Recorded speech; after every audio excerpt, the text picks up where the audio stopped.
Riset dan inovasi yang berkelanjutan akan menjawab tantangan bangsa dan memberi dampak nyata bagi masyarakat. Bersama saya Christine Widianingrum, inilah Brin Lab to Life, menembus batas inovasi dari laboratorium ke kehidupan sehari-hari.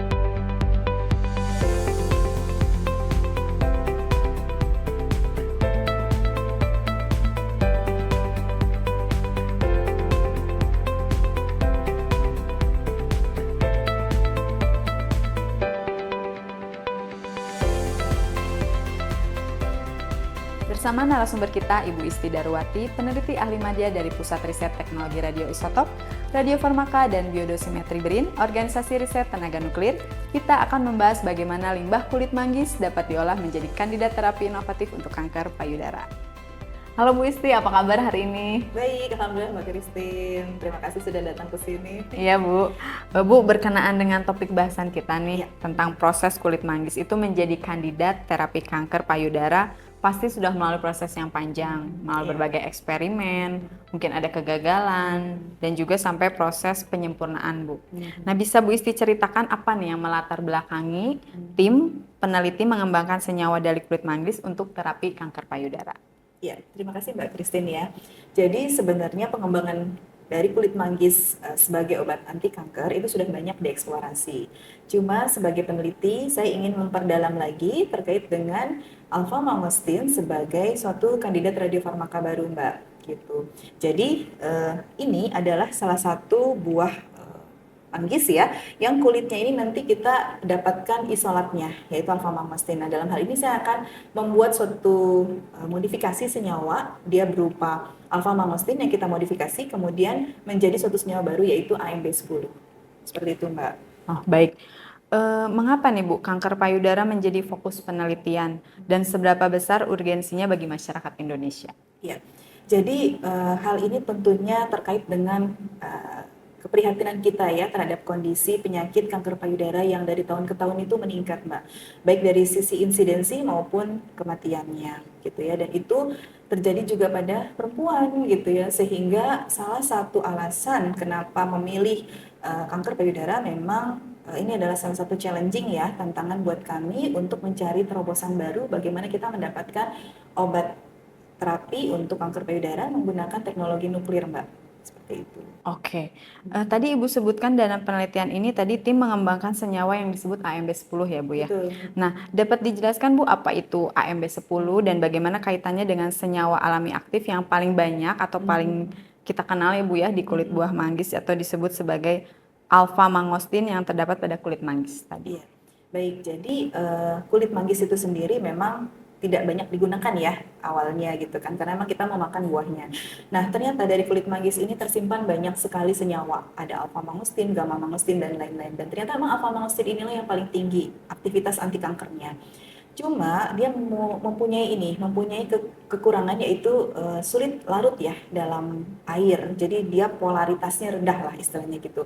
Nah, kemudian saya bersama-sama dengan teman-teman dari Fakultas Farmasi Universitas Padjadjaran dan juga dari Farmasi Universitas Perjuangan Tasikmalaya itu melakukan modifikasi terhadap alpha-mangostin ini. Jadi dengan suatu reaksi kimia yaitu benzoilasi, kita menambahkan suatu senyawa baru atau suatu unsur baru di situ sehingga dia menjadi modifikasi senyawa yang akhirnya kita sebut sebagai AMB10.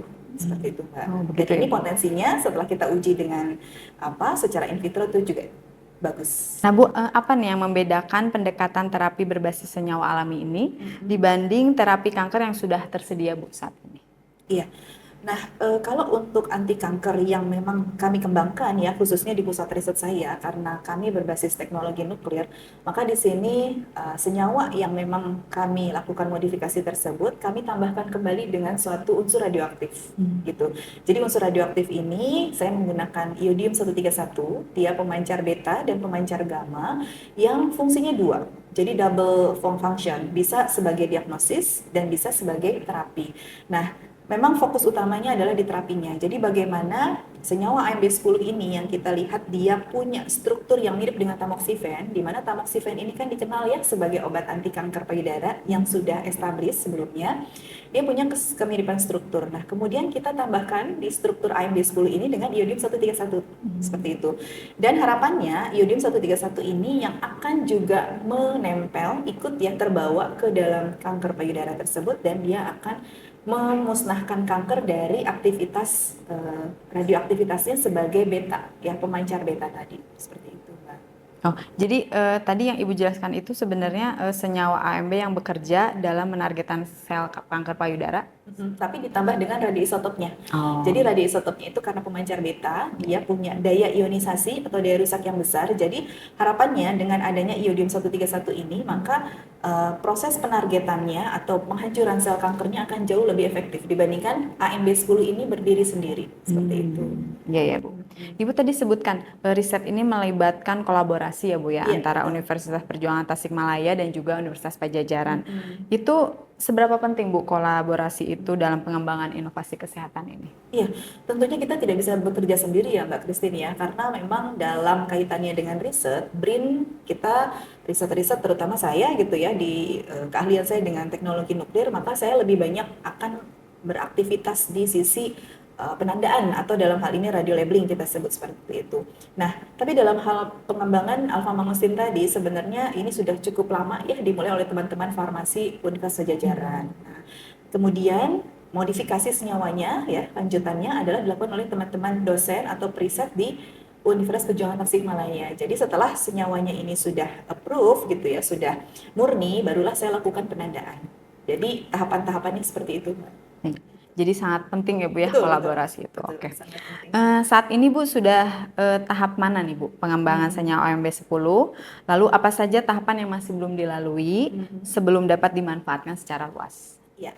Jadi memang pengembangan obat itu panjang ya Mbak ya. Jadi kadang kita harus membutuhkan waktu yang bukan hanya 5 tahun saja gitu ya, bahkan lebih gitu. Nah, jadi sebenarnya kandidat senyawanya sendiri tidak hanya satu ya Mbak Christine. Ini AMB10 ini merupakan salah satu yang kandidat cukup baik ya di antara kandidat-kandidat lain yang sudah kami teliti. Nah, dari publikasi jurnal yang sudah kami lakukan itu baru kita uji pada hewan. Nah, hewannya pun masih hewan normal. Jadi memang kita ingin mengembangkan lebih lanjut pada hewan model kanker. Yang ini nanti akan kita coba kuatkan lagi penelitiannya sehingga nanti ketika data uji preklinikalnya sudah dapat, maka kita bisa lanjutkan ke uji berikutnya gitu Mbak. Jadi memang tahapannya masih cukup panjang, tapi dari sisi riset ini sudah cukup baik ya, meskipun memang belum sampai ke hewan model. Nah, salah satu yang juga sudah kita lakukan adalah sudah mendaftarkan ya, bahwa hasil radio labeling ini kita daftarkan sebagai suatu paten. Oh iya. Gitu. Ya. Luar biasa sekali ya Bu ya. Nah, bagaimana nih Bu potensi pemanfaatan teknologi radiofarmaka dalam mendukung diagnosis maupun terapi kanker payudara di masa depan? Ya, jadi memang kita yang Mbak Christine ke depan itu untuk pengobatan, apalagi khususnya kanker ya, kita sudah pada tahapan pengobatan yang sudah presisi gitu, dan sudah pada tahap di mana itu tuh harus targeted gitu. Jadi kita kalau ingin ke kanker payudara maka obatnya harus spesifik ke situ dan dosisnya pun harus sesuai. Kemudian reseptor apa yang diekspresikan, apakah estrogen reseptor, apakah HER2, apakah triple negatif, itu beda-beda obatnya gitu ya. Jadi artinya bahwa pengembangan obat ini sangat mendukung ya bagi pemenuhan tadi kondisi-kondisi kanker yang sekarang sangat luas gitu. Jadi kalau misalnya kita hanya mengembangkan dari sisi luarnya saja, kita tidak akan bisa sampai ke terapi yang lebih target. Makanya saat ini saya dan teman-teman melakukan penelitian ini, harapannya adalah supaya mendapatkan obat yang betul-betul tertarget pada kanker payudara, yang saya khususnya menargetkan pada estrogen reseptor positif gitu Mbak. Oke. Jadi memang ke depan kondisi kanker yang ada di Indonesia gitu ya bisa kita atasi dengan pengembangan dari bahan alam Indonesia gitu. Ya. Nah, apa nih Bu harapan Ibu dan juga tim ya terhadap pengembangan riset ini bagi dunia kesehatan di Indonesia? Iya.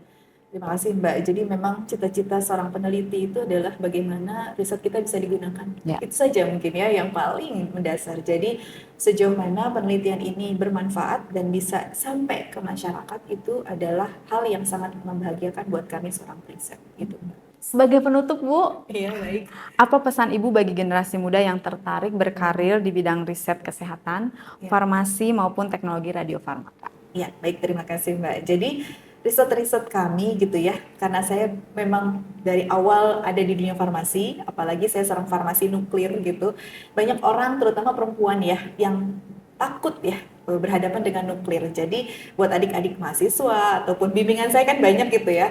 Jadi jangan takut kita bekerja dengan nuklir. Nuklir itu aman selama kita bekerja dengan api gitu ya. Jadi buat adik-adik, buat semua apa ya generasi muda gitu ya, semangat untuk meneliti itu datang dari kita dan kita tidak perlu takut ya kok ini karir yang bukan yang baik gitu ya, tapi justru kebahagiaan kita datang tadi dari bagaimana kebermanfaatan riset itu dan bisa digunakan oleh masyarakat. Seperti itu Mbak Kristen. Luar biasa sekali nih Bu Isti. Banyak sekali nih wawasan dan juga pengetahuan yang kita dapatkan ya Bu. Terima kasih banyak Bu Isti atas wawasan dan inspirasi yang sudah dibagikan kepada kita semua ya, luar biasa. Terima kasih Bu. Iya, sama-sama Mbak. Kawan Brin, dari sebuah kulit buah yang sering dianggap limbah, para peneliti berhasil menemukan potensi senyawa yang dapat menjadi harapan baru dalam terapi kanker payudara. Inilah bukti bahwa riset dan inovasi mampu mengolah sumber daya sederhana menjadi solusi bagi permasalahan kesehatan masyarakat. Riset bukanlah proses yang instan, dibutuhkan ketekunan, kolaborasi, dan semangat untuk terus mencari jawaban atas berbagai tantangan bangsa. Sampai jumpa pada edisi Brin Life to Life berikutnya. Brin Lab to Life menembus batas inovasi dari laboratorium ke kehidupan sehari-hari.